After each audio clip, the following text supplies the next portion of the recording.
Well, it's hard to believe that it's been 7 years since the brutal murders of Abby Williams and Libby German. All this time and still no justice for the families of these girls. More than 2,500 days, to be exact, waiting for answers after the bodies of Abby and Libby were discovered near the Monon High Bridge in Delphi on February 14th, Valentine's Day, 2017. The deaths of Libby German and Abby Williams in Delphi, as you know, remains unsolved. This case has sparked national and international attention. She smiled all the time. All the time. One of the hundreds of volunteer searchers found the bodies of Libby German and Abby Williams in a wooded area near Deer Creek. It is an area accessible only by foot or on horse. Well off the popular trails, the 13-year-olds were hiking. My little boys, they're like, well, why can't we go play in the front yard? And I'm like, well, because it's probably not really a good time right now to do that, you know. So you guys can play in the backyard and I can monitor it, but, you know, I've got 3 boys, so that's something I'm going to have to be very cognizant of now at this point. The autopsies confirmed identities, but how these children were killed, the circumstances surrounding their death, police aren't talking about that. They say they don't want to say anything that could jeopardize this double homicide investigation. And she had a grandpa that dearly loved her. And we all loved her. Carrie is proud that her daughter managed to record 2 key pieces of evidence with her cell phone, the audio and a picture of the prime suspect. Directly to the killer, who may be in this room. We believe you are hiding in plain sight, and you want to know what we know, and one day you will. A question to you. What will those closest to you think of when they find out that you brutally murdered 2 little girls, 2 children? Only a coward would do such a thing.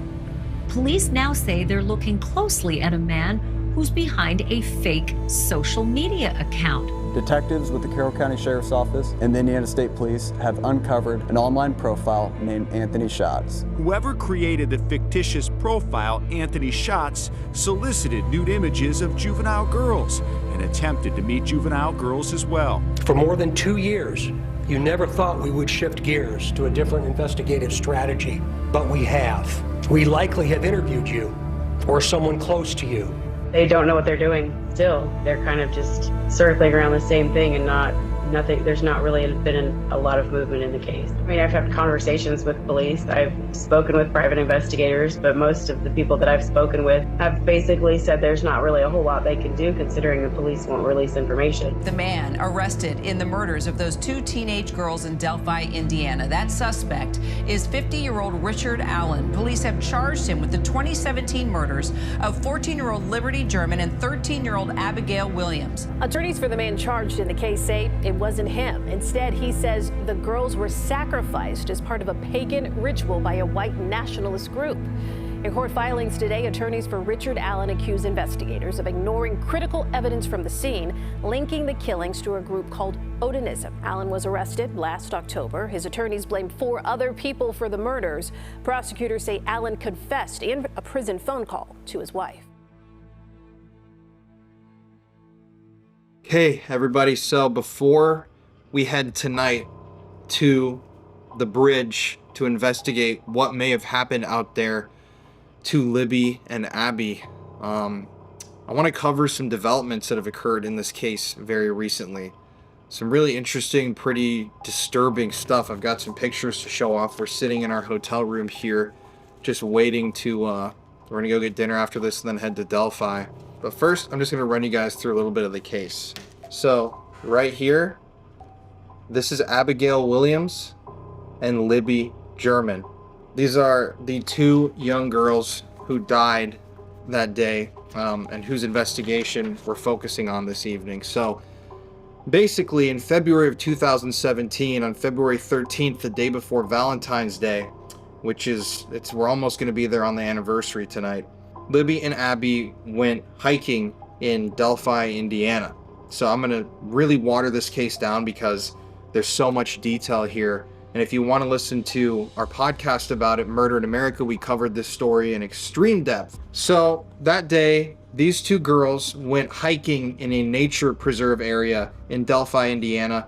Nobody thought that this was suspicious at all. These girls, I mean, there were no red flags. It's an innocent town. I mean, Delphi is a very small community. But these two went out to an area called the Monon High Bridge. Let me get to this picture. 2:07 p.m. on February 13th, 2017. Libby, or Liberty German, posts this photo on her social media, which shows Abby walking across that high bridge. And that's the last that anyone would ever hear from the girls. And this is the eerie photo taken just moments before these two were abducted and murdered. So, obviously, this is a little bit concerning right away. Later that evening, Libby and Abby don't come home. Their parents can't find them. Everyone's freaking out. They know that this picture was posted, so they know this is the last place they were. Very scary situation right now, and I just want her home.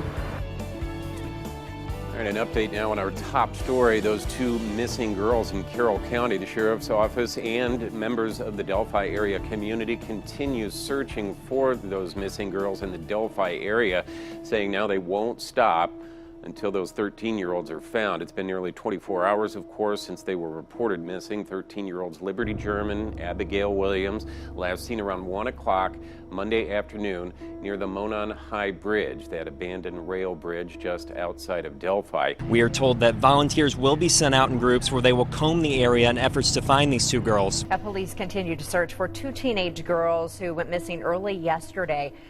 Ben and Julia, good morning to you. This is the entrance to the trail where those two 13-year-olds were last seen. Officers, law enforcement, they have stopped the search for the night.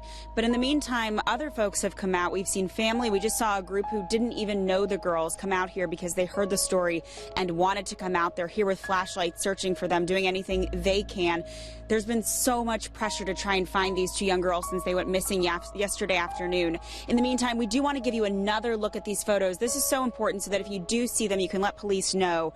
Both of them, again, 13 years old. They're both about 5 feet 4 inches tall. Liberty, or Libby German, she has shoulder-length blonde hair and blue eyes. She was wearing a tie-dyed shirt, some gray sweatpants, and also black shoes. Then there's Abby, or Abigail Williams. She's also 5'4", with medium-length blonde hair and hazel eyes. She was wearing a gray zip-up sweatshirt and some jeans. Meantime, this search started again yesterday afternoon. The two actually had the day off school yesterday, so they decided they wanted to have some fun, spend some time on the trail, and take some photographs. They were dropped off by a family member. They were supposed to be picked up around 3 o'clock, but when that family member arrived, the girls were not here. They weren't answering their text messages or phone calls. Libby's grandfather tells us the search started right away. We started going through all the social media things, picking up, looking at Facebook. Has she talked to anybody, or had the girls been talking with anybody, Snapchatting or whatever the kids do today, back and forth, and really didn't find anything. The last message I think we found going out was like at about 2:30, which was like a Snapchat of a picture of them out there on this bridge on the trail system. And that was the last communication we've had. And on February 14th, Valentine's Day 2017, their bodies were discovered in a close area, close proximity to that bridge, just across the creek, the river right there on private property. Their bodies were found in a really, really strange posed situation. We're going to talk about that in a second. There's a lot of details that are coming out that points to this possibly being a ritualistic murder connected to a cult. What we're saying here is all alleged at this moment. I also want to state that legally, we're not accusing anybody of doing anything. These are just the facts that we've been presented with. So, some evidence that surfaces. This is a screenshot from a video that one of the girls took on their phones, and it shows a man approaching them from the bridge, ordering them down the hill. I'm going to play that clip now.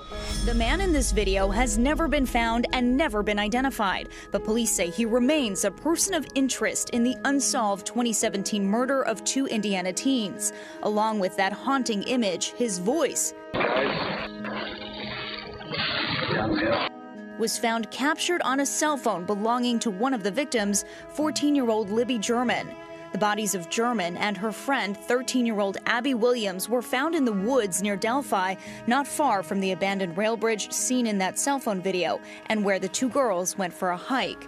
Earlier this year, their family spoke out on Valentine's Day, the 4th anniversary of their deaths, still agonizing over who the killer could be. I feel very strongly that there's a very good chance that it was somebody from the area that knew this area at one time. The fact remains, there's a killer walking loose.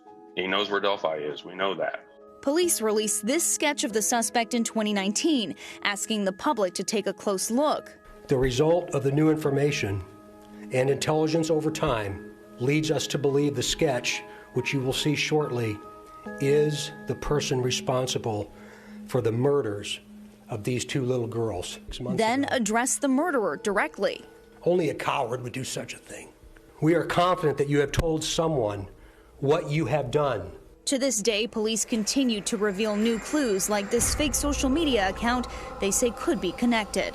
So that's the suspect in the murder. This has been for years the guy who they were 100% convinced was the killer of Libby and Abby, obviously because he was ordering them to go down the bridge, down the hill, and it's a suspicious looking man right before they were found dead. Obviously this guy's connected. So this is a sketch of the man that for years this was the only thing that people had to go off of. There were tons of theories coming in from across America. People were submitting tips. There were people of all different races being submitted for these tips, people from different countries, like thousands of tips were coming in, but nobody could figure out who this guy was, even though, eerily enough, they had his voice on the camera, they had his outfit, his face, his body stature, everything had been captured, but they didn't know who this man was.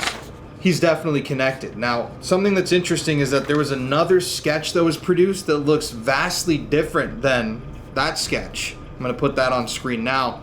Nobody's ever really been able to explain the discrepancy between these 2 sketches, but I think it's just an interesting side note in the story. So for years, nobody had any leads on who killed Libby and Abby, and this was nationwide news. It still is. And while the case to this day hasn't officially been solved, the trial has yet to happen. In 2020, this man was arrested who lived in the immediate Delphi area. His name is Kegan Kline. Now, on our podcast, Murder in America, we devoted an entire 3.5-hour long episode to the Kegan Kline transcripts because this guy was a predator, an internet predator, who solicited indecent photographs from children. He used a fake social media profile called Anthony Shots. He would friend minors and then befriend them and start talking to them, get them to send him nude photographs. And obviously this guy was a sick, sadistic pervert. But what ended up happening is his home was raided in 2020, but investigators found that before the murder, this guy, Kegan Kline, had been messaging the girls on one of their social media apps. So there was a direct correlation between this guy, who was a known CP or child producer, and these 2 murder victims. So people thought this guy was involved. In 2022, authorities actually took Kegan Kline out of jail and brought him around crime scene areas and tried to find more evidence. And people thought that that was a major break in the case, that he was cracking and showing people some evidence, but nothing really came out of this. He was eventually sentenced to 40 years in prison, though. But I'm sure this guy knows more than he's letting on to. This evening, a Miami County judge sentenced Kegan Kline to 43 years in prison in a child solicitation case. Fox 59 was live on the air moments after he learned his fate. Here comes Kegan Kline down the steps of the Miami County Courthouse right now. He's on his way, and of course he made his opinion well known just now. Yeah, you saw that there. Investigators say Kline communicated with Libby German through a fake social media profile right before she and Abby Williams were killed in Delphi. Kline is still in the Miami County Jail on those unrelated charges, and now he's talking on camera for the first time, acknowledging the Delphi investigation in a jailhouse interview with CNN. Why do you think investigators are putting so much focus on you right now? I have not a clue. Because I think it's because they said I was the last person to talk to her, is what they've told me. Kline says investigators haven't threatened any charges against him for Abby and Libby's murders. And while he's admitted to creating the Anthony Shots profile to get inappropriate pictures, he says that's where the crime ends. Were you ever trying to meet these girls in real life that you were talking to? No, never. Did you have anything to do with the murders of Abby or Libby? Not at all. And I gave up my DNA, a hair follicle test. done everything they wanted me to. But we need to get to one of the most recent developments in the case. So in 2022, 5 years after the murders, this man is finally arrested. He's a local from Delphi. His name's Richard Allen. Now, there's a lot of suspicious evidence, 100% linking this guy to the crime.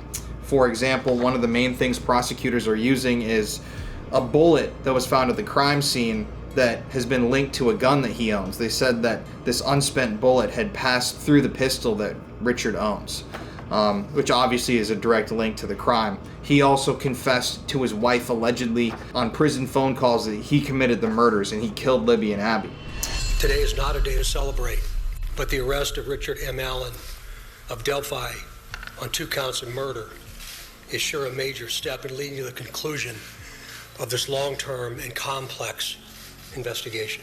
We are going to continue a very methodical and committed approach to ensure that if any other person had any involvement in these murders in any way, that person or persons will be held accountable. So there's a lot to think about here. Did this guy do it? When you take a look, when you take a look at these two, I mean, there is a correlation, 100%. He does really look like this guy. But I think the most interesting thing that we're trying to figure out, and like I said, there's so much nuance to this case. I would highly recommend you go listen to our Murder in America podcast. This is just the basics, but what we're focusing on here is some of the recent developments. So Richard Allen, last year with his attorneys while he was being held, he started to tell people that this, obviously he's claiming that he's innocent, that he didn't carry out these murders, but he claims he knows who did these murders, and he claims that they were a part of a sacrifice to a Norse pagan religion. And this is where this case gets really disturbing, because there's a conspiracy behind it, I believe. There's something weird. So the 2 men that Richard eventually goes on the record and names as the people who murdered Libby and Abby are Brad and Patrick. So these 2 are locals from Delphi. Remember, this is all alleged right now, so I'm not pointing any fingers at anybody. But Richard's attorneys found that at the very beginning of the police investigation into the murders, Brad and Patrick had been interviewed by FBI agents and police officers. They had gone on and done taped interviews. The police had records that these interviews happened, but when Richard and his legal team wanted to request those interviews and the copies of those documents, the police in Delphi said, "We don't have them." And as it turns out, this evidence was destroyed. The initial interviews with those suspects was completely wiped by the police. Now, they claim that it was just a simple error, that it was an old DVR and they accidentally recorded over the testimony from those 2 suspects. But what Richard is claiming is that now, if you interview those guys, they're going to be able to get their stories really straight for the record now that all this evidence has come out and they know exactly what not to say. Brad Holder's son was dating one of the victims, which is an interesting twist. So there's a direct link there. And Brad stated that he'd never at first met the girl, and then later on he started to say that, oh, I met her a couple times. So his story's changing. There's a lot of weirdness. But what I want to point out, and the stuff that's coming out right now, is the positioning of Abby and Libby's bodies. So for years, the police said that they were found in a wooded area right by the creek, and that there were sticks put across their bodies in an attempt to hide the bodies. So when you would imagine a killer hiding a body with sticks, you'd imagine tons of sticks and they're covered from head to toe and they're actually trying to make an effort to hide these corpses, but no. So there's a recent leak of crime scene photos. The photos haven't been released and I wouldn't want to look at them anyways, but these are the sketches of what was displayed in the photos. Multiple people have seen these. These have been corroborated as being true. And as you can see, these red marks and these marks here, they denote the sticks that were found on the bodies. Now, obviously, these sticks were not meant to cover either of these girls up. I mean, there's so much weirdness to this. So something disturbing about this is when they found the bodies of these 2 girls in these positions, Libby had no clothes on. She was completely, according to these documents, completely nude. But Abby was found fully clothed. She had actually been undressed by these killers or killer and then redressed. Abby was wearing Libby's pants and Libby's sweatshirt. The shirt under the sweatshirt that she was wearing was completely clean of all dirt and blood, even though she had been stabbed to death. She was wearing 2 bras and 2 shoes. So the killers in this case actually removed some items of clothing from the scene. Some people would say that's a trophy, like some killers would take. A shoe was missing, a sock was missing. But that's not the weird part here. I mean, that's weird already that one girl was found undressed and the other had her clothing on. What's strange that people are pointing out is the shapes of these sticks, the aligning of the bodies, and how these could possibly relate to some sort of human sacrifice murder ritual. So Brad and Patrick, the 2 suspects that the guy who was arrested said killed Libby and Abby in that murder ritual. Brad and Patrick are known by the FBI. An official document states that they're affiliated with a magical religion of sorts, which would lead to this theory. And search warrants that were actually written out and issued early on in the investigation for those 2's phones stated that they had an affiliation with a religious sect, that their phones might contain evidence, and they even stated on the search warrants that these murders, that there may be religious evidence of some sort of religious murder on these guys' phones, but it's unknown whether they actually executed that search warrant or not. But what people think these 2 guys are involved with is a thing called Odinism.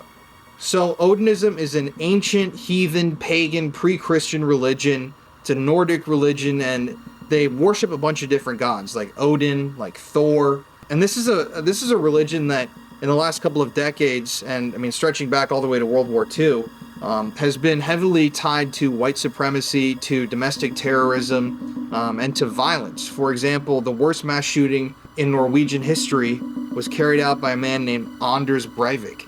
And he was a known professed Odinist. He actually nicknamed his gun that he used in the massacre after Odin's magical spear, and his handgun after Thor's hammer. Now, with Odinism, there's a lot of people that practice this in America. A lot of neo-Nazis, people like that, people who have tried to carry out terror plots. But what this involves is a lot of worship of these gods, these warrior gods. And even stretching back to Norse times, back in countries like Denmark. In Denmark, there's a place called Onskjold, which actually took its name from the name Odin. And at Onskjold, they would make these Odinistic sacrifices, human sacrifices, animal sacrifices. And these sacrifices involved hanging people. Most of the time, men were hung upside down, women were hung upside down by their toes, and they were drained of blood, slaughtered. It was this whole thing. But modern Odinism, the worship of these Norse gods, involves going out into the woods. These members go out and practice these rituals. They drink mead from horns. They read ancient poetry. And oftentimes they commit sacrifices. Now, most of the time these sacrifices come in the form of animals. They'll slaughter, household animals or cattle, stuff like that. But there have been also cases where humans have been murdered. And that's why they think that the murder of Abby and Libby is tied to this Odinism, and it was a human sacrifice. It's specifically because of these sticks. So here's a mock-up of what the sticks would have looked like on Abby's body, according to the official documents. If you told me that these sticks were being used to cover up a dead body, I would laugh at you, because there's no coverage. There's nothing that's being done here. I mean, these sticks, these sharp lines and angles are obviously placed with intent and purpose to send some sort of a message. And I implore you to take a look at the sticks that were found on Libby. You see the exact same thing. Straight lines, sharp angles, obviously in some sort of a symbol that people are trying to figure out what it is right now. But it's pointing to, to a lot of people that this may have been a ritual. Actually, I'm going to play you a clip right now. A woman who was consulted for the United States government many, many times over the years, and her specialty is ritualistic murders, like satanic murders, stuff like that. She's gone on the record and said that the murders of Abby and Libby have every benchmark of a ritualistic murder. For example, the murder took place out in nature, where a lot of these ritualistic murders happen. They took place near a body of water, the river, where a lot of ritualistic murders happen. They, instead of using a gun like the perpetrator had in the video, they used some sort of a sharp object to actually personally stab the girls to death. That's evidence of a ritualistic murder. Then she points out all of the sticks, the way the bodies were positioned. Ritual murder expert and author of Investigating Religious Terrorism and Ritualistic Crimes, Dawn Perlmutter, is with us. Well, I just have to emphasize that I did not observe any of the photos. I only have the information that I read in the descriptions. But I can tell you from what I've read, this is a classic ritual murder. I've worked on dozens of these types of homicide cases. Ritual homicide involves acts that go beyond the actions necessary to conduct the crime or elude the police. This is not a counter-forensic measure. You don't do all of that just to hide the body. It has all of the elements. It has symbols at the scene. What you're not taking into account when they're looking at the shapes of these branches. And by the way, ritualistic crimes are typically outdoor crime scenes because they're nature-based ideologies. But when you're looking at the symbols, you need to account for the shape of the body underneath it when you're interpreting it. You're not just looking at the sticks. It can be the entire thing, and it has meaning to whoever did it. I really do not think it's random. The other thing, obviously the cause of death is significant. In ritualistic crimes, you do not get gunshots. They're always typically knife wounds, and there's always things that are done with the blood, and in this case, obviously a secondary scene, but blood, whether it's blood spatter or what was on the tree, it seems that this was not random at all. Body positioning is very significant, and as I said, it will have some meaning to the person who did it. In terms of Odinism, which I'm very familiar with, it would be consistent with racist Odinism, which is very popular, has been popular among neo-Nazi skinheads and prison gangs since the late 90s. In fact, there's many groups right now that are taking it to the next level. We have a blood tribe leader who has runes tattooed on his face that translate to son of Wotan. Which is one of the also known as Odinism. So you'd have to know what type of ritual. Again, if it's not somebody connected to one of these organized ideologies, it could be something they're just inventing in their mind. But it could also be, you don't know if it's an initiation, if it's sacrificial. There's a lot of different types of rituals that are done. No, that it's quite possible and plausible. I mean, there are groups like this that not only ritually murder, they ritually rape women. They're active. They could be doing it in other places. I guess what I'm trying to say is this does happen, as bizarre as it sounds. There are ritual murders, and a lot of these racist Odinists are growing. They are recruiting, and they're part of this like warrior tribal. They identify with that ideology. So it's very plausible. And I do have to point out what a lot of people have talked about is the connection between tarot cards and the positioning of the girls' bodies. Now, obviously you can see the relation between the magician right here. So Libby's body right here, this is how Libby was found. She looks a lot like the magician tarot card. I mean, the arms outstretched, the same positions here. But what's really freaky is, but what's really freaky is how Abby looks like the hanged man. I mean, just take a look at the similarity between the arms right here, the hanging sort of thing, the crossed legs. And then if you look at this tiny little detail down here, these are sticks that were found around Abby's head. Now, according to people that have actually seen these crime scene photos, these sticks that were placed around Abby's head look a lot like either horns or some sort of a crown, which is, once again, sounds like some sort of a Odinistic, ritualistic sacrifice. I mean, there's so many strange things about how this all went down. And to remind you, the FBI immediately after the murder said that this looked staged, like the girls had been murdered somewhere else and brought to that area and set up specifically to look like this. A sealed search warrant obtained and revealed through a podcast shares grim details about the crime scene and the police interest in the man who owned the property where those 2 teen girls were found. Back in March 2017, 13 News was there when FBI searched Logan's property. We also spoke with him multiple times, and he even walked us back to the crime scene. I can't really wrap my emotions around it yet. It's just so mind-boggling. I haven't really caught up. It hasn't caught up with me yet. But recently, the podcast Murder Sheet obtained the sealed warrant. In the request, the FBI agent wrote, "I believe there is probable cause to believe that Ronald Logan has committed the crime of murder, and the evidence of that could be found on Ronald Logan's property."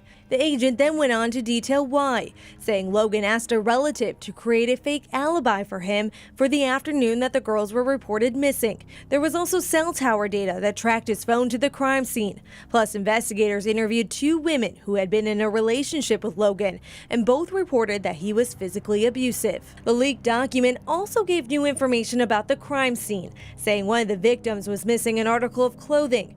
There were no visible signs of a struggle or fight. Investigators also recovered fibers and unidentified hairs, and it also appeared the girls' bodies were moved and staged. I mean, if you're trying to cover a body, why would you put these sticks on it? Why not just kick leaves over the bodies like many people have suggested? There's also the fact that there was barely any blood at the crime scene. Blood was found on Libby's hands, and there was a little bit on her face. Now, bloody hands is another ritualistic sacrifice thing. We can talk about that later, but if you're following me here, it doesn't seem like this one man, in my opinion, just snapped and murdered these girls one day. It seems like there's some sort of a deeper plan, whether he carried it out completely by himself, there were other people involved. But when you come across crime scenes like this, and we study these all the time for the Paranormal Files and for the podcast, they don't look like this. They don't have evidence like this. And that brings us to the rune. So take a look at that. Obviously, runes are magical symbols. And runes were used in Odinism and other religions during magical ceremonies. They're used to transmit messages. But what's really scary about this is Libby's blood. This rune, or what people are pointing out looks like a Norse rune, was painted on a tree where the girls' bodies were found in their blood. Now, this is the actual photo of the blood rune. These are people kind of pointing out what it looks like. But to dive into it, the rune that looks like F symbolizes Odin. And I mean, that's just on top of all of this. The Odinism and the sacrifice and the murder, the blood rune, the positioning of the bodies. There's also the fact that there was yellow rope found at the crime scene that's unexplained. And their bodies, the girls' bodies, looked as if they'd been drained of blood, according to some people who actually looked at the crime scene photos. Now, we don't know all the details behind the case, so I might be totally wrong about this, but I just watched an interview with a guy who said it looked like they had been completely drained. They were completely pale. There was no blood anywhere on them or near them. So where did their blood go, and why was there only blood on her hands? And when you talk about draining blood, you talk about Odin and the rituals that they did where they hung people in Denmark. Then you talk about the positioning with the hanging man, the fact that there's yellow rope present there. It all just starts to link in a very, very creepy way that I didn't even know about any of this until today when we were coming out here, and my mind is really, really blown. Now, I'm not the only one who's reading into this right now. A lot of people are saying that this is a very valid possibility. Like I said, the woman who was contracted by the government to analyze witchcraft and ritual crimes said this is 100% a ritual. A lot of people who've seen the crime scene photos are saying the same thing. And I'm not trying to point anybody's thinking or thought process in one direction.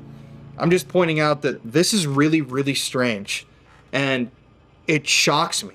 I mean, there's so many connections. Is there a cover-up going on in Delphi? Are these people connected to a government and they don't want this coming out? I mean, there's been a fight to seal a lot of this evidence. The police have been caught telling lies about this case. It's pretty crazy. There's also the connection between Delphi and the god Apollo. Delphi was a place where the followers of Apollo, to water it down, would go and commit sacrifices for him. So I mean, there's just so many strange connections, and if you go look at any YouTube video covering this, there are tons of witches and people who practice witchcraft and other pagan religions that all say this definitely looks like some sort of a ritual, and like these people knew what they were doing. I also want to point out something really strange. Those sticks that were found on top of their bodies were not collected as evidence. So if there are fingerprints on there, any human DNA, it's completely gone by now. And one of the people that looked at the crime scene photos also said that one of the sticks looked like it had been shaved with an electric saw. It was a perfect shear on the stick. So someone pre-planned the lengths of those sticks, the positioning of those sticks, the bodies were arranged in that way. There's just so much here that's it just feels so wrong. I don't know what to think. I mean, there's evidence pointing to Richard Allen obviously being involved. He confessed the bullet, but there's so many other avenues. I mean, these other guys who have basically gotten off scot-free. I don't know. It's just really strange. And you add in this guy who was producing child at the time, and he's linked to the case. It's like a network of evil people that conspired to kill these two innocent girls, and it feels so wrong. It feels filthy. It feels it just feels horrible. But yeah, and I think the fact that the interviews with those two guys that are possibly linked to Odinism, the fact that they were deleted along with every other interview from the initial investigation is strange. And I mean, this stretches to some people in the government. Not everybody in the government is agreeing that there's nothing weird here. Robert Ives, the former Carroll County prosecutor, he retired a few years ago. Delphi is in Carroll County. He stated that the crime scene was odd. And that's verbatim what he said. It was odd. And he said that it looked like there could be at least 3 signatures present there. So a signature is what a serial killer leaves behind. It's almost like a modus operandi, or however you say that. It's basically a calling card for a serial killer. And the prosecutor went on record with somebody when he talked to them and stated that it looked like there were 3 signatures there, at least. Things that a killer would have left that they would like to be identified by. So there's a lot of symbolism, a lot of weirdness going on here, and still no answers. But we're going out to the bridge tonight. Yeah, it's spooky, man. It's weird. It's creepy to me because even though there's 2 men named, and I know you have to take all of this with a grain of salt. Obviously, you have to question everything. But there's 2 men named as being these Odinists that may have been responsible for the murder. But I'm sure there are more people involved in this group, this cult. I'm sure that there's people living in Delphi right now that know more than they're talking about, you know? And it's eerie going out there. It's almost the anniversary of the murders. Yeah, tonight we're not going to be trying to speak with any victims. We're not doing any sort of a targeted investigation whatsoever. We are just heading out to the area to use some of our paranormal equipment to see if anybody, any sort of energy or spirit that's out there has some sort of an answer or something they can tell us about what they saw on that night. Because if this was a one-off murder, it's obviously so tragic and it's the worst thing possible. But if there's multiple people involved that might get away with their involvement in a killing like this, the killing of children, I think that that's a lead that should be pursued until you have completely concrete answers on it. And I mean, just look at this. This is just my tiny little mock-up of the whole thing. There's so much more. And so much more that's coming out, but let's do this, man. Let's go.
All right, guys, so we've walked all the way back on the Monon High Bridge Trail.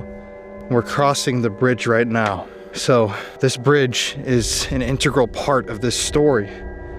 This is the last place where Libby and Abby were videotaped and photographed being alive.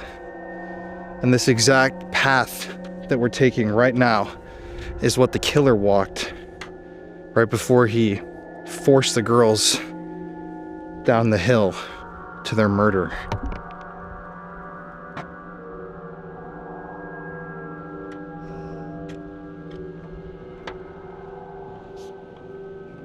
Oh, dude, that's so eerie. This is the bridge.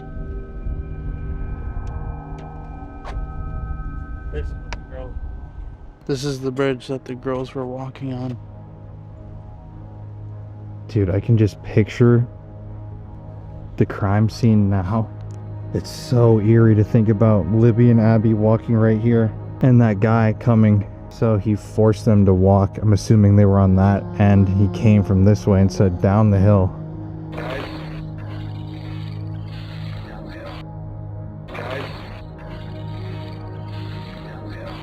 I apologize for the wind, but we're out here on the bridge.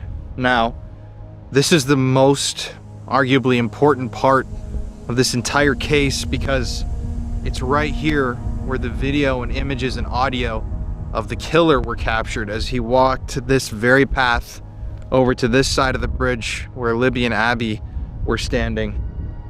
And obviously they were then forced down the hill, murdered and left over there, posed in that ritual position. We want to treat this investigation with the utmost respect. We're not here to act like we're talking to the spirits of victims, anything like that. And I want to make that very, very clear that we're treating this with care and respect. And I genuinely wanted to come out here and ask these questions because I'm very, very curious. And they've tried everything. And I'm wondering if this can point in any sort of direction or point anybody in any sort of direction. It's eerie walking out here because there are cameras on the trail everywhere, but you're very isolated back here. We're in the pitch black.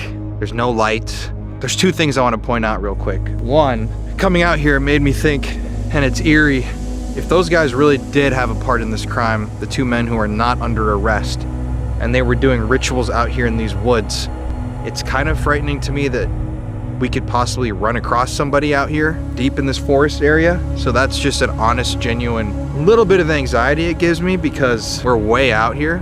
Second of all, these woods and this forest has an indescribable energy that I can't even begin to convey to you guys online. And I'm not just saying this. Walking up here, I kept telling Connor, it feels like you're walking into hell. The way the trees are bent over and your light only extends a certain amount until it's pitch black. I mean, anytime you're out in the woods at night, it's scary, obviously. Unless you're like a hardcore camper, and then people are gonna roast me and say, it's calming. To me, it's a little freaky, but out here, it just has this, it has a feeling. It's just heavy, and it's a dreadful feeling out here. It's really unlike any other forest we've done. It's just a sad, but an extreme anxiety from me. Not feeling 100% out here. Connor? I don't know. This place, like Colin said, it's got a really strange vibe to it. Anytime it's like a crime against children, I feel like it brings just a completely different energy. Two very young girls lost their lives out here in very brutal ways. And I mean, we really do want to go about this as respectfully as we can. Try to see if we can maybe get answers to what might have happened that night and what continues to happen out in these woods. And so, I don't know. Say one more thing. Yeah, I just want to emphasize one more time. We are not trying to speak to anybody in specific with this investigation. We are simply reaching out here to anybody or anything that may be out here on this bridge. Even ancient spirits that have been here since, hundreds, thousands of years. Anybody that may have seen something or heard something, or a protector spirit, a guardian angel. It's also just a little bit ominous that they possibly were doing rituals out here. So that's a whole nother level of bad energy that's brought in, if that's a true facet of the case. But we're gonna begin our investigation now. We've got some devices. Let's turn them on, man.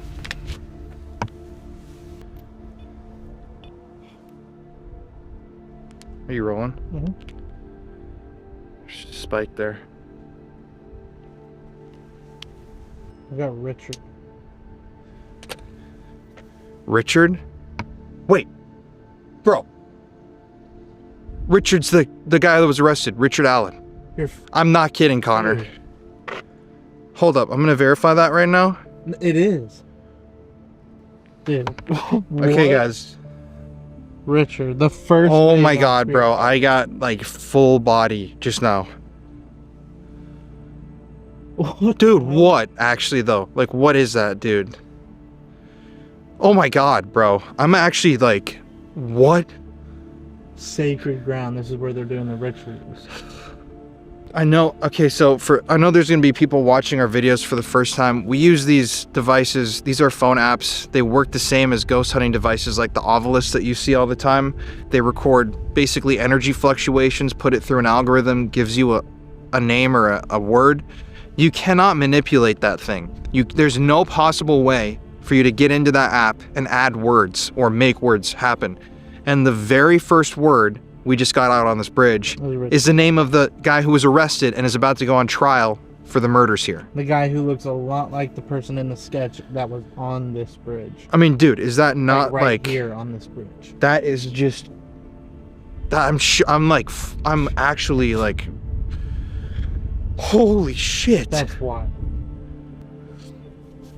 No spike behind you. Dude, right there.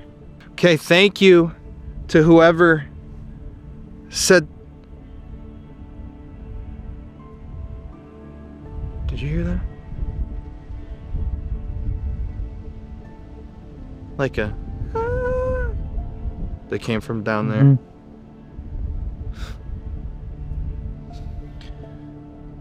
I think we might have heard your voice, whoever this is. Richard, thank you for telling us that Richard was involved and that maybe they treated this as sacred ground. Sickness took me. Bro.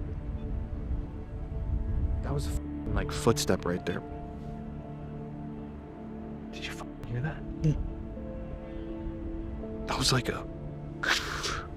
like right at this tree right by us. I want to state to everybody online too, we are the complete opposite of trying to sensationalize anything here. If you see us get surprised or shocked, it's because genuinely... That was a hard.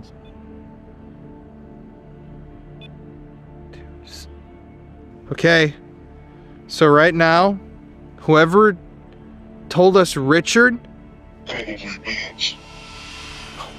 It's dangerous.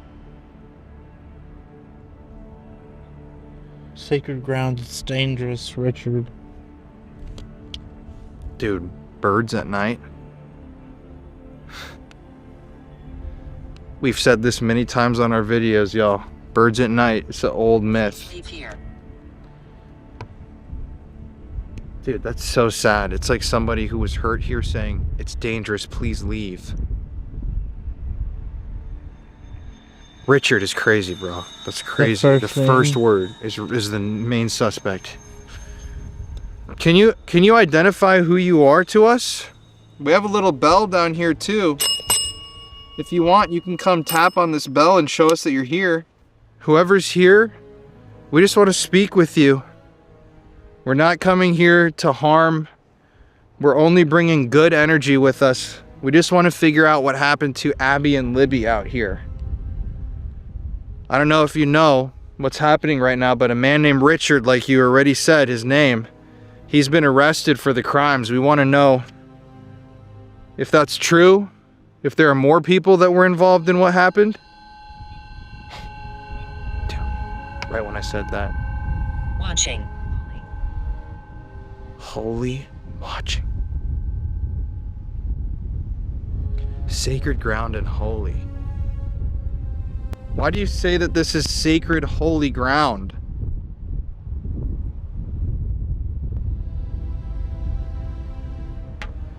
If you see any of the red lights, by the way, you can go touch them and it'll show us that you're here. Whoever this is. You can also go tap the bell that's right by my feet. That'll show us that you're here too. Hear me. That's what we're trying to do here, whoever we're speaking to. We came out here just to listen. Can you tell us what happened out here?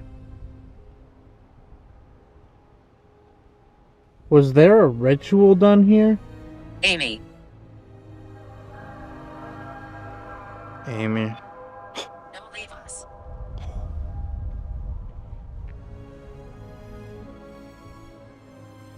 Amy. We want to know, so you said Richard. The rumors are true.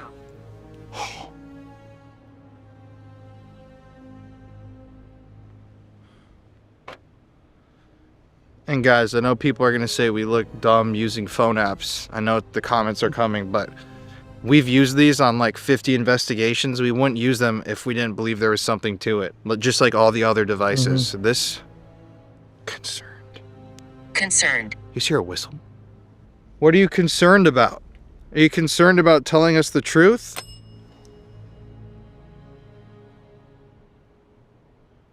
I said the rumors are true. Nobody can hurt you. So you can just tell us the truth. Were there multiple men involved in the murder? Can you please tap that bell? If there were multiple men involved in the deaths that happened out here, just tap that bell. If it's a yes. They've upset me. Run away. Dude, it just keeps telling us to leave. That's concern for us. It's almost like, I know, it's almost like you're picking up on the echoes of a crime too. Run! Can you tap that bell again? If there were more than one person involved?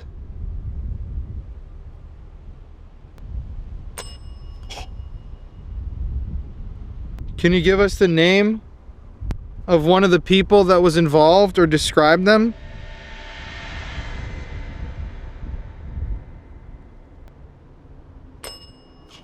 Was a ritual performed here?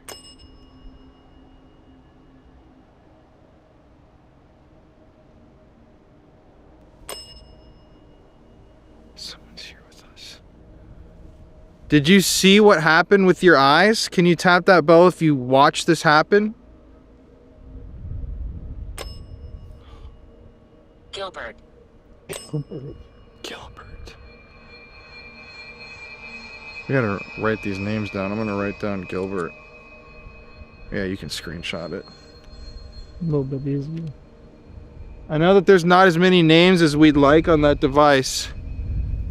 Did one of the man's names start with a G? Was one of the men's names Brad? Who hurt the girls out here? Can you ring that bell again? And that went off at the exact... Oh, dude. Dude,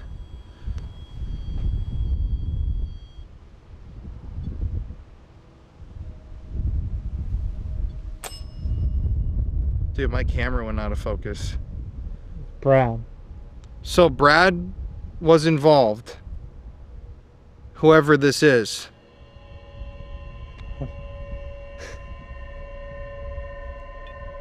Dude, I'm like, I got energy waves coming. Mm-hmm. It's someone else.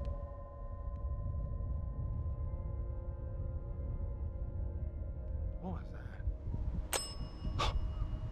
Oh, Doc. Wait, so someone else? You mean it wasn't? It wasn't? So you're saying it's someone else? You already said Brad was there. Was a man named Patrick there? Or Pat? Pause. Who's speaking? To whoever's out here, I'm so sorry we didn't introduce ourselves. Well, my name's Connor. And my name's Colin, whoever's here. I'm married to this guy's sister. Her name's... God.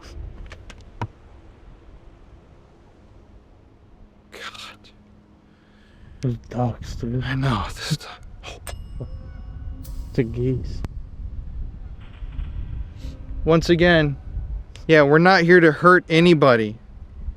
Can you tell us your name? Who you are? Do you know who the man on the bridge was?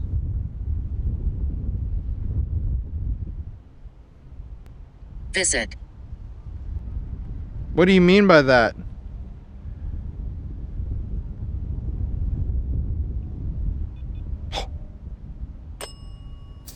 What are you doing? What are we doing? We're just trying to ask you some questions. You can use your voice and speak with us. Like I said, we're not here to hurt anybody. We actually want to help however we can. So you remembered a guy named Brad. Do you remember a guy named Patrick?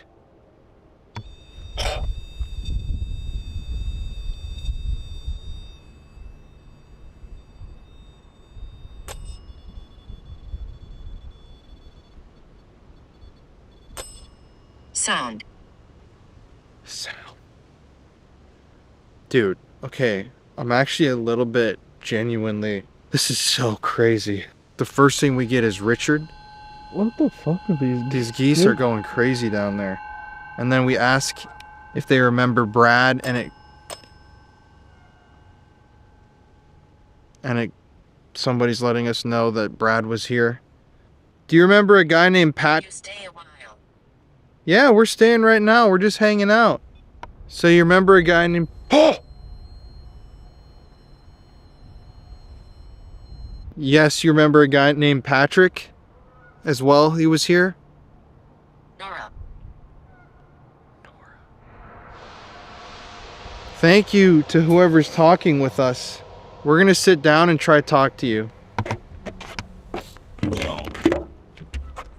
RV? Spelled out RV. Is there something to do with an RV in this case? Did somebody involved in this live in an RV? Who are you? I'm Connor and this is Colin. Yeah, we're just here to hang out. So, whoever's talking with us, we have this little device. Dude, somebody's like sitting down with us.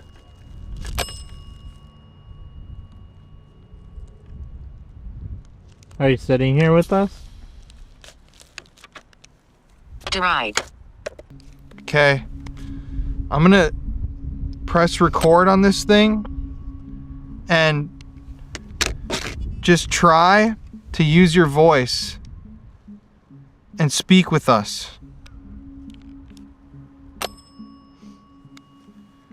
Who's here with us right now? Can you say...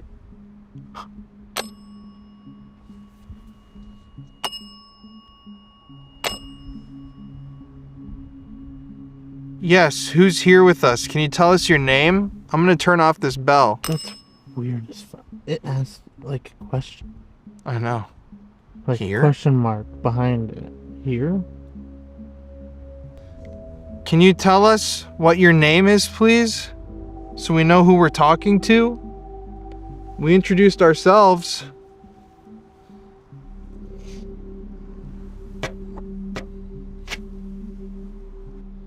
Ask me anything. Do you remember what happened on February 13th? I know these are tough questions to whoever had to watch this terrible stuff happen, but you're gonna help people by answering them.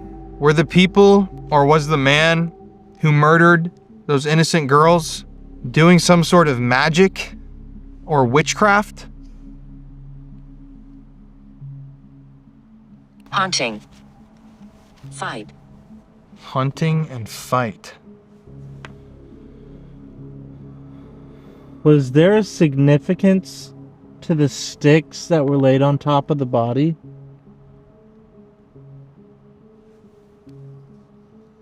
Is there evidence out here that was buried somewhere? Can you tell me how many people were involved in that crime?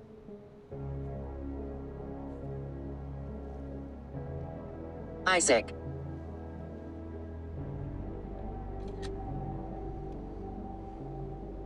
Did anybody ever Communication. What's that noise? Wind. Did anybody ever mention, if you were present while that horrible thing was happening, anything about Norwegian gods? Screaming. Vikings, Odin, Thor. So you said buried, candles, blacksmith. So is there more evidence that's buried still somewhere out here? There are benches in this park. Can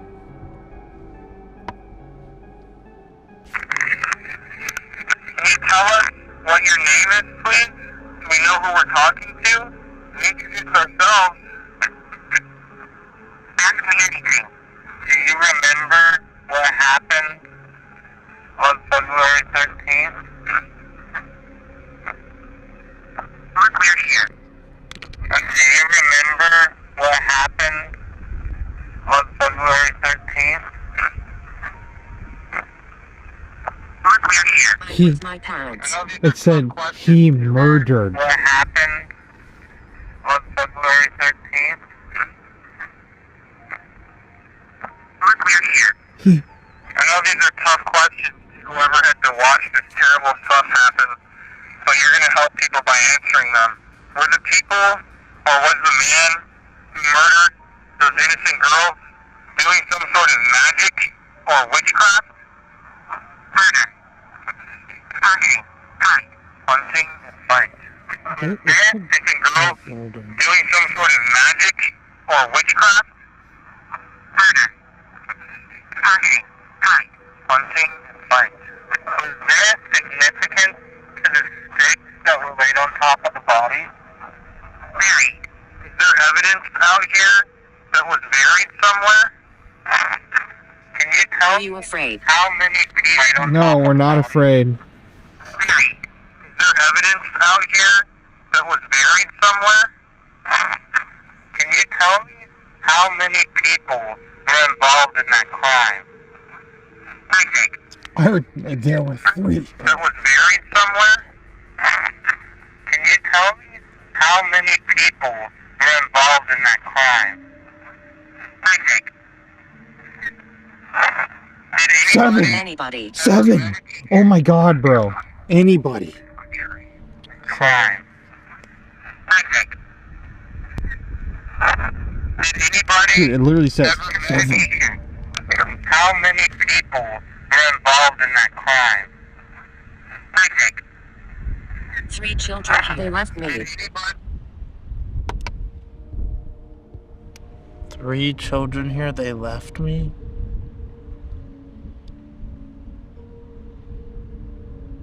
Who's the third child? Dude, those trees moving behind you are so cool. Ever medication? You tell me how Ava. many people laid on top of the body? Buried. Is there evidence out here that was buried somewhere? Can you tell me 19. how many people were involved in that crime? I think. Did anybody ever medication? Did anybody ever mention if you were present while that horrible thing was happening? Norwegian gods, Viking, Odin, Thor.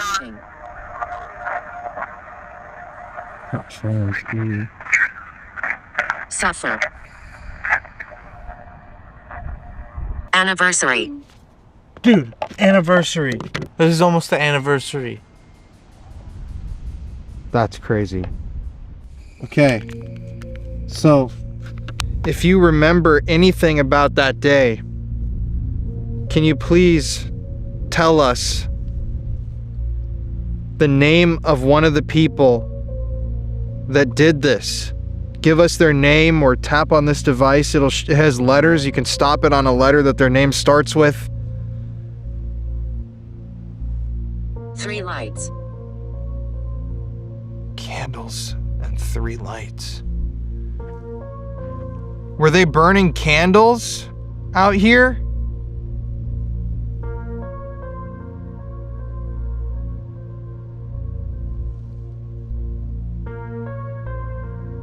Do you remember Richard?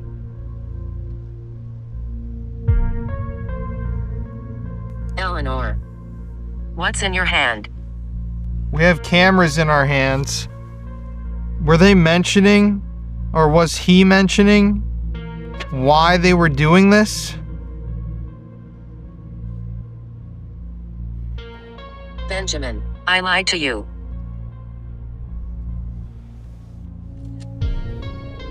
Who's Benjamin? Was he involved? Did these men ever mention Norwegian stuff?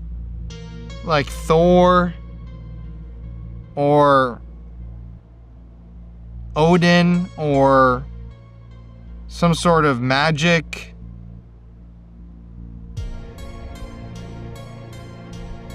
Okay, I'm gonna ask just one more time and then we'll be done. Do you remember any of the people's names that murdered the girls out here? There's evil everywhere.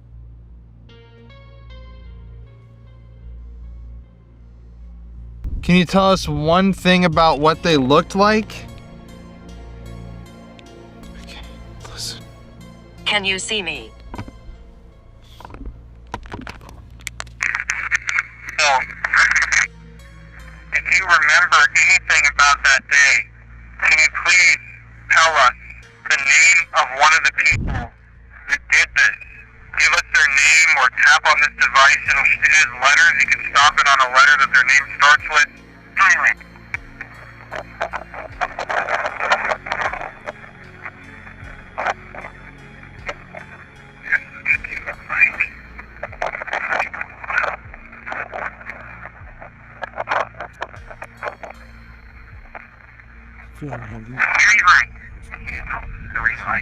Were they burning candles out here? Yes. Do you remember Richard? No, we aren't. What's in your hand? We have cameras in our hands.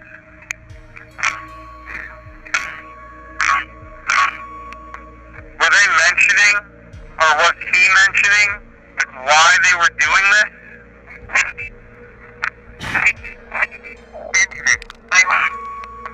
Were they mentioning, or was he mentioning, why they were doing this? Jesus. Benjamin, I like you. Who's Benjamin? Was he involved? Did men ever mention Norwegian stuff, like Thor, or Odin, or some sort of magic? I'm gonna ask just one more time and then we'll be done. Do you remember any of the people's names that murdered the girls out here? There's people everywhere. Any of the people's names that murdered the girls out here? There's people everywhere.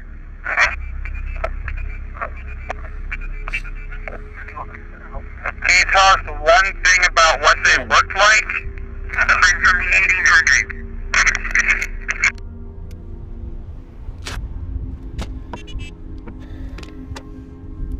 Well, it definitely seems like somebody has been speaking with us, and we've gotten some of the most incredibly relevant answers you could hope or imagine to get. But for this Estes, I want to stand up and I'm going to put my back to that old bridge. Miscarriage. And we're gonna use something called the Estes method to try speak to whoever or whatever's out here. Basically, it entails putting headphones on, noise canceling headphones, and a blindfold, and listening to a spirit box, which is a device that just sweeps through radio frequencies really fast. And Someone's coming. I don't like that at all.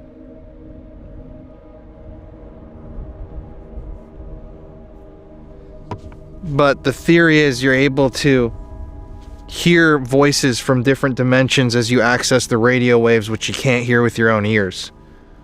So, let's do this. Dude, right when I got up to try to get this stuff.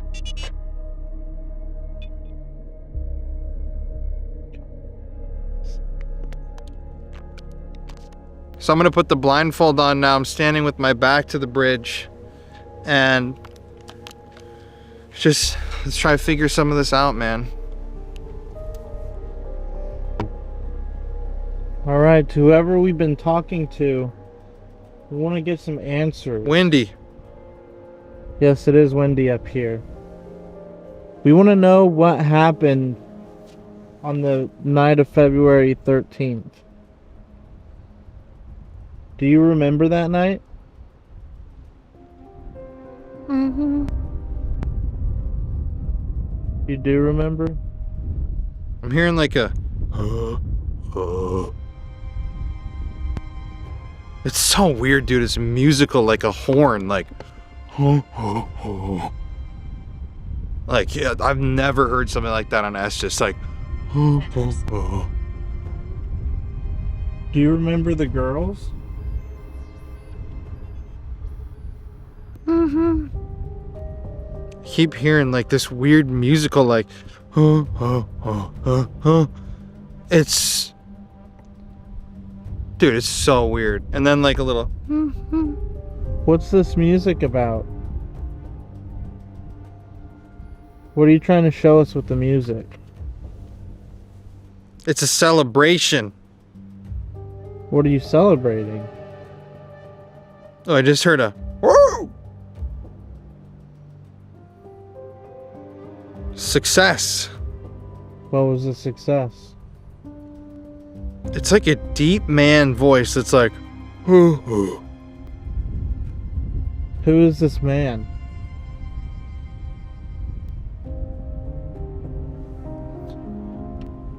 Dude, this is giving me the chills, bro. It's literally like a man that's sitting here going I've never heard something like that. We want to know. We were looking at some documents that came out today, and we're thinking that The name is? we're thinking that there might be some witchcraft involved. There were 7. So, there were 7 people that night. What was the significance of the sticks?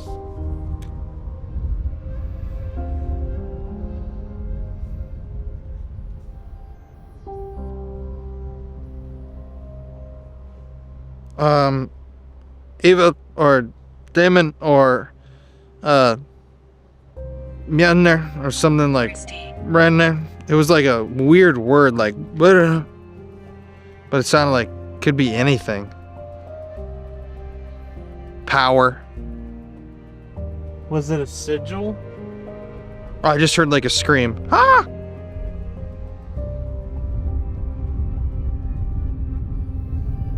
Can you tell me if Richard was involved? They clapped.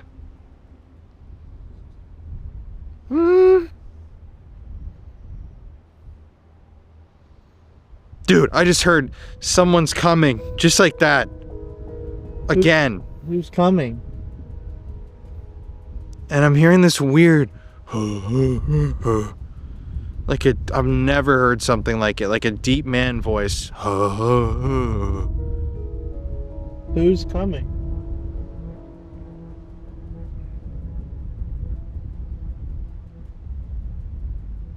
With the beard. Who's with the beard? Buried. What's buried?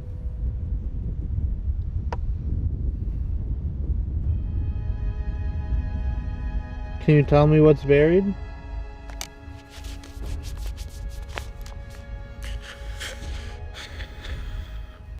The knife. The knife is buried? Is it around us? Is it close? Pretty. It's pretty close. Can you tell me why the girls were killed? Dude, this vocalization is so eerie. It sounds like a deep man voice going.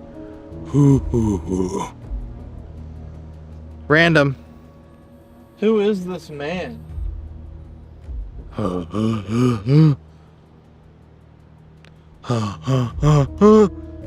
Here. Who is it? Come down here. Under the bridge?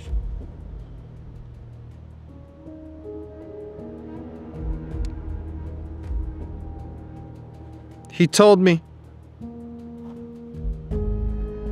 You want us to come under the Them. bridge?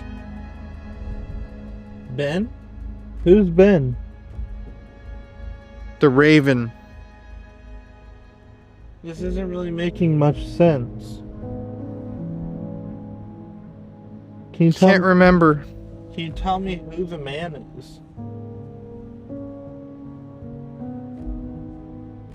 Or at least tell me what he looks like? Emerge. A bit shorter. He's a short man? God.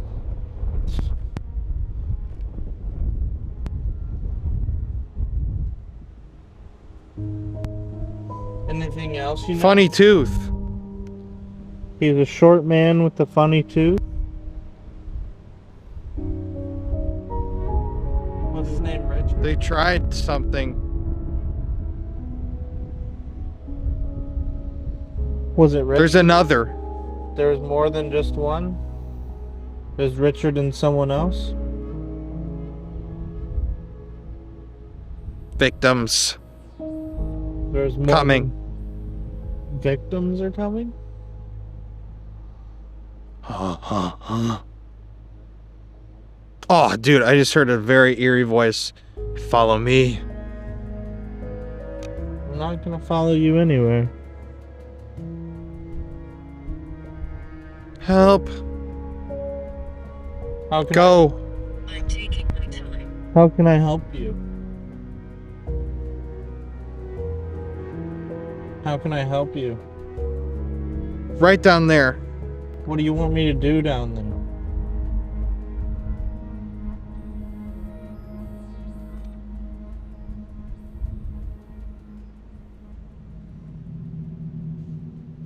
Dude, this voice. Oh. Try digging. You want me to dig under the bridge? What am I gonna find down there? 3 dead. I know. Sure.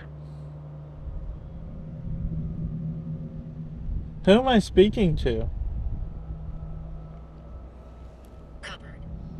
The axe. What's the axe? What's that mean? Woo-hoo. They hung. They hung?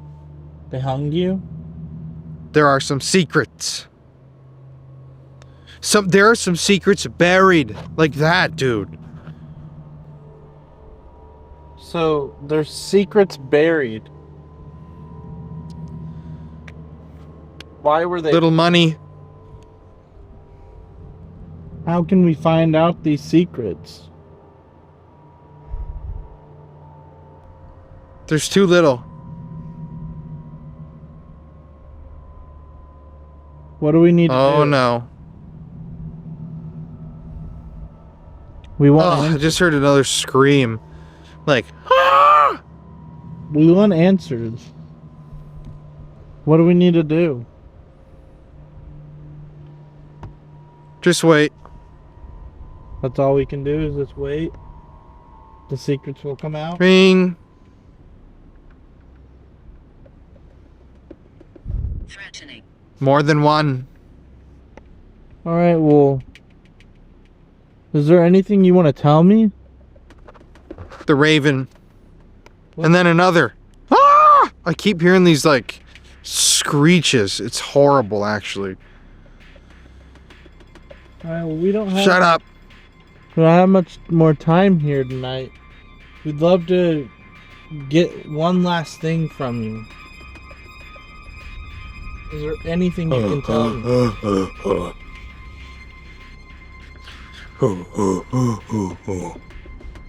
That's exactly how I'm hearing it.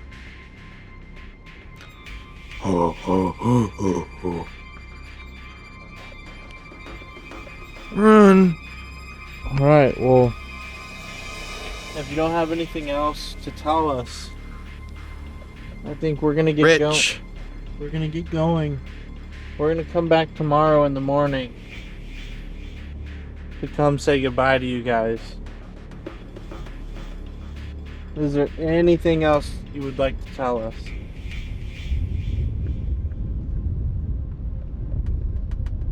Not just one. There's more than one person who committed the crime?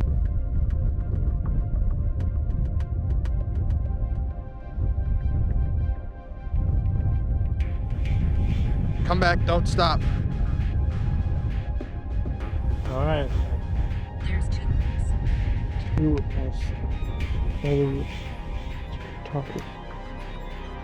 Alright, well it was really good talking to you, whoever you are. Or multiple Thank you. people.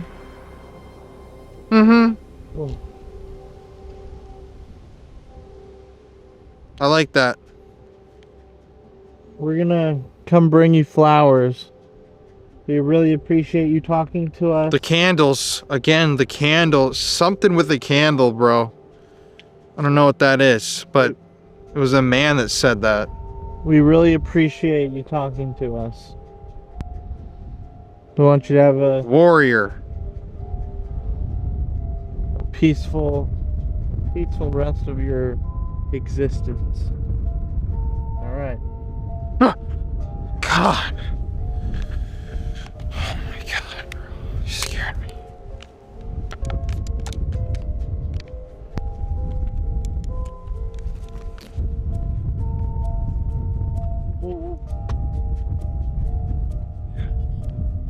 Any of that makes sense?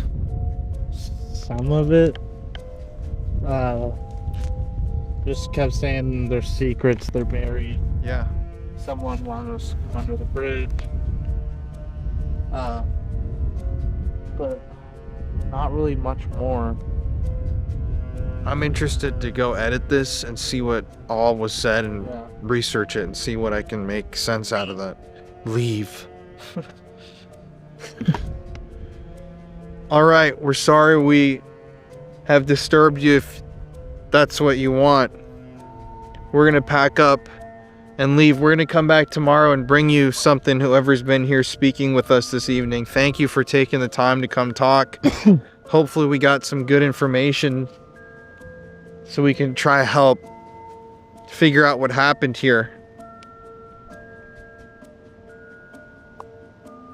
But we'll be back tomorrow. And thanks. Goodbye. See you later.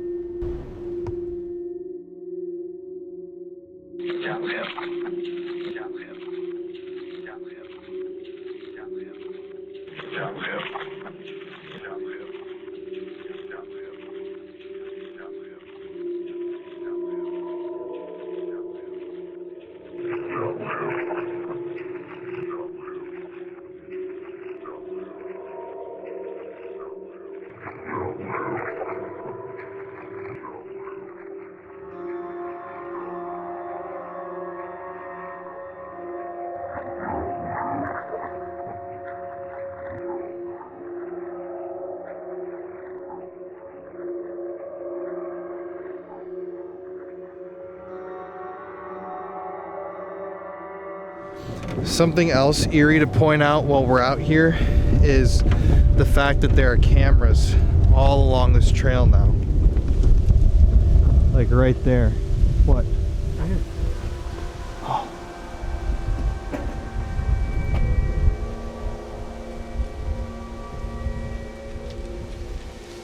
It's really sad. But you see those cameras up there? You know, I can guarantee you with 100% confidence that before this crime happened, those cameras weren't there, and now they're everywhere along this trail, not only to deter future crimes like that from happening, but I would imagine to also try to catch any suspicious behavior that might happen, because, you know, killers are known to go back to the scenes of the crimes.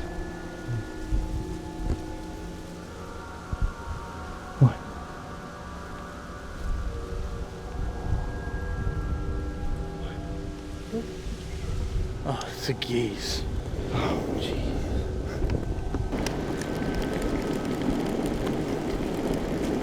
It's eerie to think, too, that those sticks that were laid across their bodies probably came from trees just like these that, you know, were somewhere here in this wooded area.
So something that I'm noticing already just walking out on this trail early on, first of all, is the presence of those signs talking about trail safety. Now you can tell that those signs are really recently erected. They're not dirty, they're not scratched up. Obviously, I think they were placed here after the murders, but when you're walking back here, you get pretty isolated pretty quickly.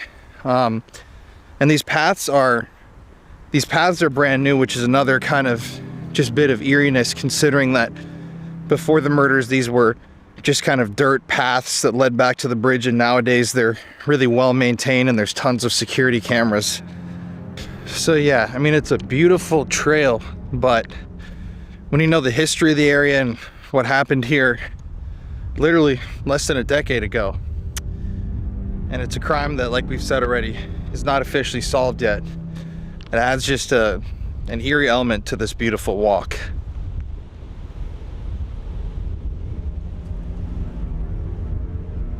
A lot of times when a crime is committed in a place, especially if it's a place that's kind of secured by the government, a lot of times they'll try to make the place look nicer, do some stuff like this to make people want to go back out there again, to make it feel like, oh, we got everything under control.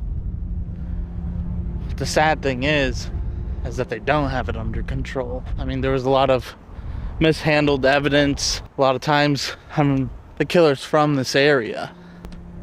And that's kind of the whole point, is they arrested one man, but his defense team is arguing that it was multiple men. The police have actually questioned those multiple men, and there's just a lot of theories and strange things about this case that makes you really think that there may have been more than one person involved. And those people are not in jail or prison. And like I've said many times, we're not alleging that anybody had any activity or involvement involving these murders. We're not accusing anybody of anything. We're just pointing out evidence, facts, things other people have pointed out. So right here at the entrance to the area where you head to the bridge, there are some memorials for Libby and Abby. We didn't see these last night. We can see them now in the daytime. Very sad. It's just haunting to see stuff like this and be confronted with the reality of what happened out here. It was unbelievable. It is Delphi after all. It's family. That way I've always put it. It's everyone knows each other, so I could not believe what was happening. It was very shocking. We're all sort of hurting a little bit. If we could share that, maybe it might be easier.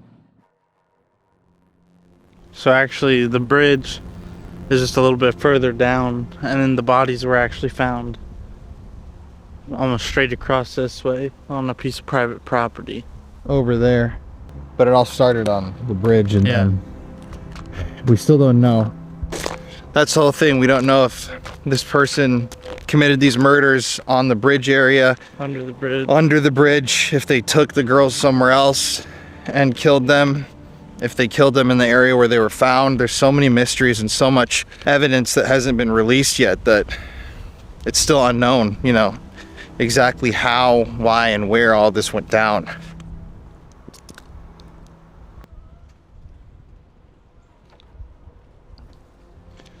It's weird because you couldn't really tell last night exactly how high up we were because it's so dark, but this bridge is like really high up in the air. It's kind of crazy.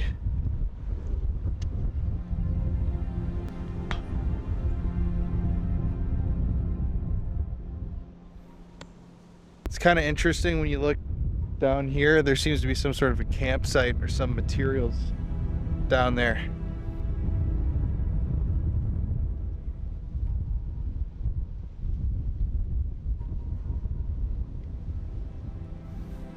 Their bodies were found down that way. Definitely eerie being out here, even in the daylight, because this is the time of day when it happened.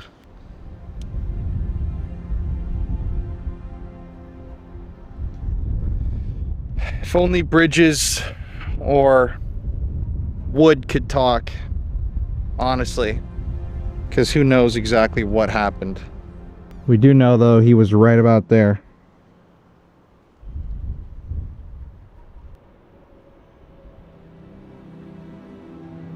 It's creepy, and it's hard to imagine both the man and Libby and Abby walking on this bridge without railings. It's just crazy how high up they were.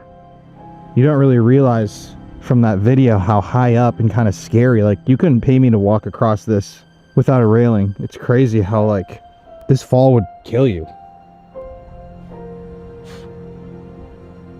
So much mystery here. If more happens in the case, more developments come out, we'll make more videos, but we've wanted to film and investigate this area for a long time.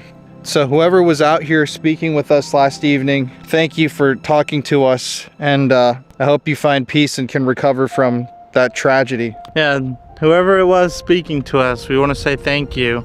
We know we didn't get all the answers, but I feel like with time we're able to piece together some stuff. So thank you for talking to us.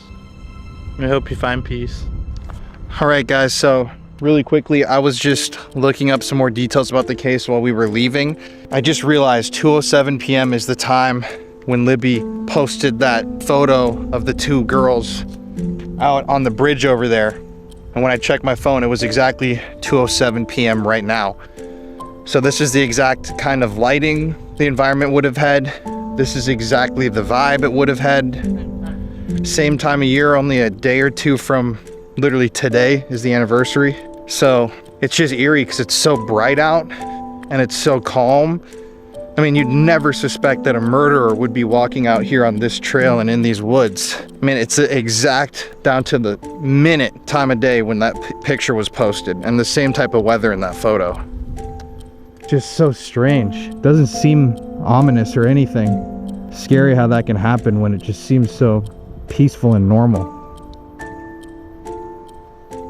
Libby and her other daughter Kelsey are always in sight. Their pictures adorn her walls. Carrie also spent 20 hours to get this artwork on her left arm. It includes Libby's favorite phrase, "in a minute," and this "I love you" message she wrote in a Mother's Day card. And we put it on a Post-it because she puts everything on Post-it. As well as the GPS coordinates to her burial site, which we won't show. That's a special place, which can get loud when Carrie pumps up the volume to the Guns N' Roses song Sweet Child O' Mine at the cemetery. My doors, I open my doors, I turn it up really loud. I do. So you're that person? I am. You're that person? I am that person. She could turn anybody's frown upside down. Anytime, anyway. She was always joking. She could make anybody's bad day better within minutes. So the world got shortchanged. I did. I know our family did. The girls' sisters did. Cousins, aunts, uncles, everybody did. All right, everybody, so I apologize because it's really windy out today, but we've come here to a cemetery here in Delphi, Indiana, to lay down some flowers for Abby and Libby before we leave town. It's such a tragic story. It's such a sad story. And hopefully soon after this documentary is released, there'll be some answers, but this wind is can't hear us.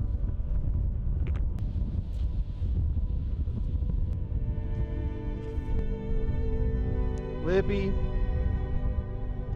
we're so sorry what happened to you. We're trying to help, trying to find some sort of an answer in this madness. But I hope you're in a better place now. And we're leaving these flowers for a sign of our respect and love.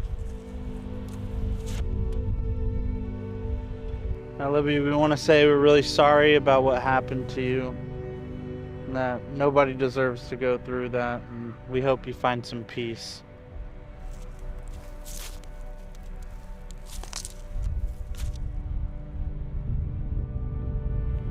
This inscription on the back of her grave says, "The Lord took you on a February day to a wonderful place so far away. Not a day goes by we don't cry for you, although we know you would not want us to. Our hearts will heal, our thoughts will clear, but in our hearts we'll keep you near.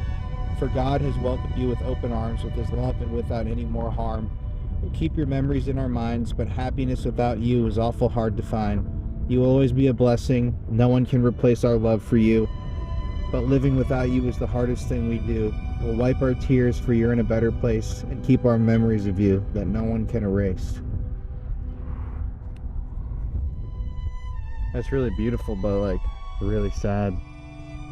Damn. So to finish out today's video, we already laid flowers down for Libby. We had to drive about 15-20 minutes to find the grave of Abby Williams, but it's right over here, so we're gonna go pay our respects, leave Abby some flowers, and yeah, then leave town.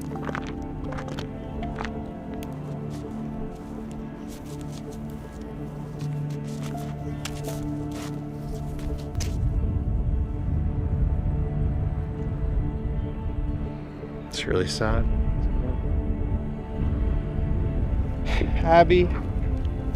Abigail, we're leaving these flowers for you. I know you don't know us. But I hope you find peace and you found peace. These are for you.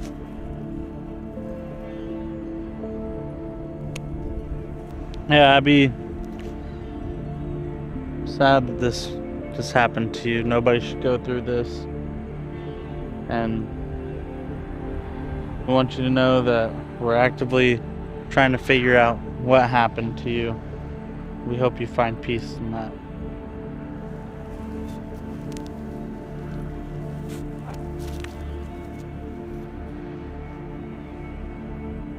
Heavy stuff, isn't it? Yeah.